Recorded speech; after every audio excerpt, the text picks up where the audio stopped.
Annonceurs, entrepreneurs, promoteurs et chefs d'entreprise, choisissez dès à présent votre meilleur partenaire média, Ideal Production. Ideal Production est basé à Cotonou au Bénin. Ideal Production, le partenaire exclusif de Sika TV en Afrique.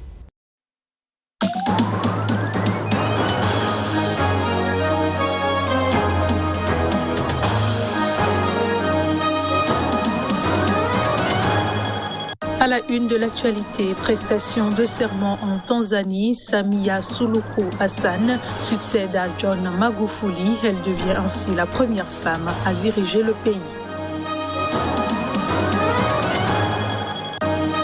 En Mauritanie, l'ex-président Mohamed Ould Abdelaziz menace de briser le silence. Son avocat annonce un grand déballage.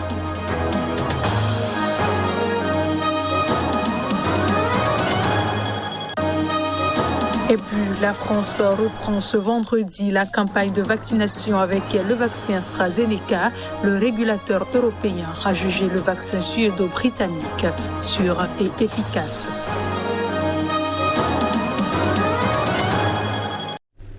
Merci de votre fidélité et bienvenue dans cette édition.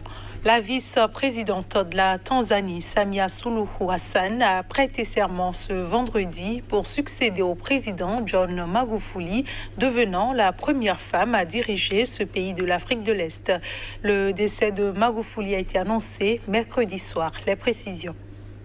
Samia Suluhu Hassan a promis d'obéir et de protéger la constitution tanzanienne lors de la prestation de serment ce vendredi. Selon la constitution tanzanienne, cette musulmane de 61 ans, originaire de l'archipel semi-autonome de Zanzibar, doit rester au pouvoir jusqu'à la fin prévue du mandat de Magufuli, soit en 2025.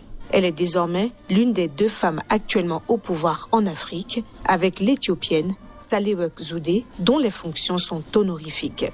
La constitution tanzanienne prévoit que Hassan propose un vice-président après consultation du parti auquel elle appartient, le CCM. Ce choix devra ensuite être validé par un vote de l'Assemblée nationale en présence d'au moins 50% des députés. Le CCM a convoqué une réunion extraordinaire de son comité central samedi. Samia Suluhu Hassan, colistière de John Magufuli lors des élections remportées en 2015 et 2020, avait annoncé mercredi soir à la télévision le décès du chef de l'État âgé de 61 ans. Ce dernier, qui n'était plus apparu en public depuis le 27 février, est officiellement mort mercredi de problèmes cardiaques. Son absence inhabituelle avait alimenté les rumeurs qui le disaient atteint de la Covid-19, une maladie qu'il n'avait cessé de minimiser. Les autorités avaient jusqu'à présent démenti toute dégradation de son état de santé. Le principal opposant, Tundu Lissu, a affirmé jeudi que, selon ses propres sources, le président était mort du coronavirus mercredi de la semaine dernière. Il est le 2e dirigeant d'Afrique de l'Est à mourir dans des circonstances controversées, après le président burundais Pierre Nkurunziza, également sceptique sur la Covid-19, est décédé des suites d'une insuffisance cardiaque en juin dernier, après que sa femme a été transportée à Nairobi pour y être soignée du coronavirus. Dans le même registre, la mort du président tanzanien émeut jusqu'au sommet de plusieurs États africains. Des chefs d'État du continent ont chacun à sa manière salué la mémoire de John Magufuli, décédé ce mercredi. Reportage. De la Tanzanie, pays de l'Afrique de l'Est, à l'Afrique du Sud, la nouvelle du décès de John Magufuli s'est très vite répandue. Cyril Ramaphosa, le président sud-africain, solennellement s'est incliné devant la mémoire de son homologue.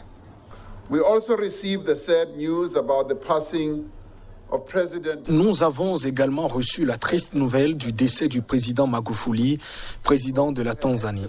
J'ai parlé à son Excellence, le vice-président Hassan, ce matin, et j'ai transmis mes condoléances du peuple sud-africain, au gouvernement et au peuple de Tanzanie, notre pays frère, pour leur perte. Comme nous le savons tous, la Tanzanie est un pays qui nous a soutenus dans notre lutte pour la liberté et qui a fait de grands sacrifices, interrompant et retardant son propre développement afin que nous puissions être libres.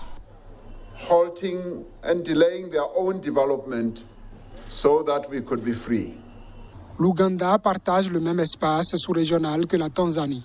Sur Twitter, Yoweri Museveni partage sa douleur. C'est avec une grande tristesse que j'ai appris le décès de son Excellence John Pombe Magufuli. Il était un leader pragmatique qui croyait en l'émancipation économique des Africains de l'Est et œuvrait dans ce sens. Nous nous joignons à la Tanzanie pour pleurer la perte d'un grand fils de l'Afrique. Que son âme repose en paix. John Magufuli est un champion du panafricanisme, dira le président kenyan. Au-delà des mots, Uhuru Kenyatta fait porter le deuil à tout le Kenya. Do hereby order and direct ordonne par la présente qu'en témoignage de la haute estime dans laquelle le peuple kenyan tient le président John Pombe Magufuli, le président de la République du Kenya observera une période de deuil national de 7 jours. a 7-day period of national mourning De l'Éthiopie, du Rwanda, du Burundi, de l'Union africaine, du Royaume-Uni, des États-Unis, bref, les hommages au président tanzanien mort continuent de pleuvoir. Les Maliens réagissent après la mort des 33 soldats tués lundi dans le nord-est du pays, près des frontières du Burkina Faso et du Niger. Ils ont perdu la vie dans une attaque djihadiste contre les forces armées. Précision. 33 soldats tués. Le bilan de cette attaque fait d'elle la plus meurtrière attribuée au groupe djihadiste au Mali. Dans ce pays qui a depuis peu aux commandes des militaires, la copie est à revoir de la vie de quelques Maliens. Et je pense réellement qu'au niveau des dispositifs de l'armée, il faut revoir pour voir concrètement qu'est-ce qui ne marche pas. Parce que nous ne pouvons pas continuer à perdre. Si les Européens perdent 2 ou 3 personnes, c'est un scandale. Mais nous perdons à 40, 50 personnes et on n'arrive pas à prendre des dispositions. Ça ne marchera pas. Il faut que des punitions au niveau des forces armées de sécurité, qu'on arrive désormais à voir ce qui se passe. Si vos ennemis sont parmi vous, il sera difficile de faire face à l'ennemi que vous affrontez. Donc, il faut enquêter sur cela. Et s'il y a des doutes sur quelqu'un, il faut remplacer cette personne. Vraiment, je suis très déçu de cette situation quand on voit qu'il n'y a toujours pas de solution sur la question du Nord. Tous les jours, nos soldats sont tués inutilement. Ils n'ont qu'à nous avouer la vérité ou qu'ils disent la vérité à la France. Si elle est là pour nous aider, qu'elle le fasse une fois pour de bon ou qu'elle s'en aille afin que nous retrouvions la paix. On nous tue comme des poulets. Tous nos militaires vont finir par se faire tuer et pour clore le tout, ce sera au tour des civils ensuite. Des soldats tués, des djihadistes aussi. 20 ont été retrouvés morts sur le terrain, a dit l'état-major.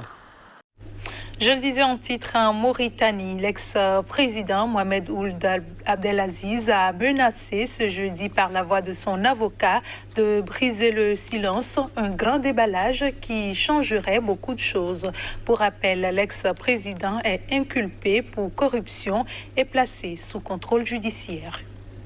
Le 12 mars dernier, un juge d'instruction a inculpé et placé sous contrôle judiciaire Mohamed Ould Abdelaziz ainsi qu'un de ses gendres, 2 anciens premiers ministres et plusieurs ex-ministres et hommes d'affaires. L'ex-président doit désormais se présenter à la police 3 fois par semaine et demander l'autorisation du juge pour quitter Nouakchott, la capitale mauritanienne. Lors d'une conférence de presse, Mohameden Ould Ichedou, l'un des avocats de l'ex-président, a déclaré que si la supercherie actuelle continue, qu'il est sûr que son client brisera le silence, ceci malgré son attachement à la Constitution et à son article 93, qui le mettent à l'abri de toute action judiciaire devant les tribunaux ordinaires. Je suis sûr également que si Mohamed Ould Abdelaziz parle, ses propos feront du remue-ménage dans le pays et auront pour conséquence de changer beaucoup de choses, a-t-il ajouté, mais sans préciser la nature des révélations qu'il pourrait faire, ni à qui elles pourraient nuire. L'avocat a aussi indiqué avoir introduit un recours contre l'inculpation et le placement sous contrôle judiciaire de l'ex-président. Après plus de 10 ans au pouvoir entre 2008 et 2019, cette inculpation représente une nouvelle étape de sa mise à l'écart sous son successeur, Mohamed Ould Cheikh El Ghazouani, son ancien chef de cabinet et ministre, dont il avait pourtant préparé la session à la présidence. L'ex-président Mohamed Ould Abdelaziz crie au règlement de compte. Son successeur a constamment invoqué l'indépendance de la justice. Et puis la France reprend son programme de vaccination contre l'épidémie de Covid-19 avec le sérum AstraZeneca, a annoncé Jean Castex. La décision intervient après les conclusions du régulateur européen jugeant ce vaccin sûr et efficace. Le Premier ministre a décidé de se faire lui-même vacciner.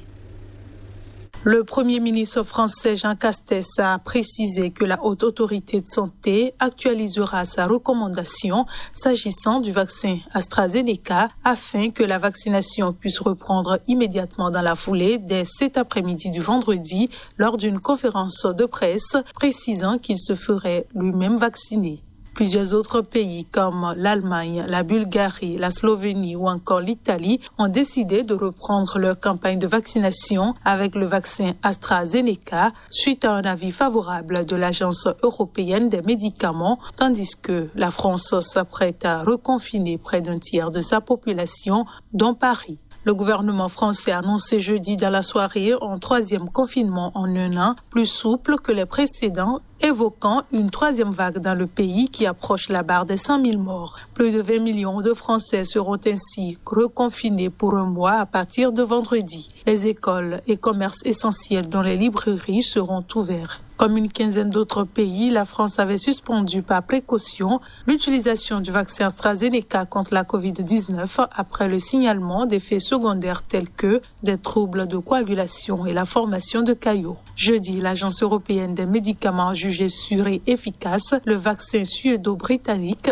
dans un avis très attendu puisque l'Union européenne en pleine pénurie compte sur des millions de doses de ce vaccin. La Norvège et la Suède attendront d'avoir effectué la semaine prochaine leur propre évaluation pour reprendre la vaccination car une équipe médicale norvégienne dit voir un lien entre le produit et des caillots sanguins observés chez des patients tombés dans un état grave, voire décédés quelques jours après une première injection. C'est ici que se referme cette édition. Merci de l'avoir reçu et restez avec nous. L'info revient dans un instant.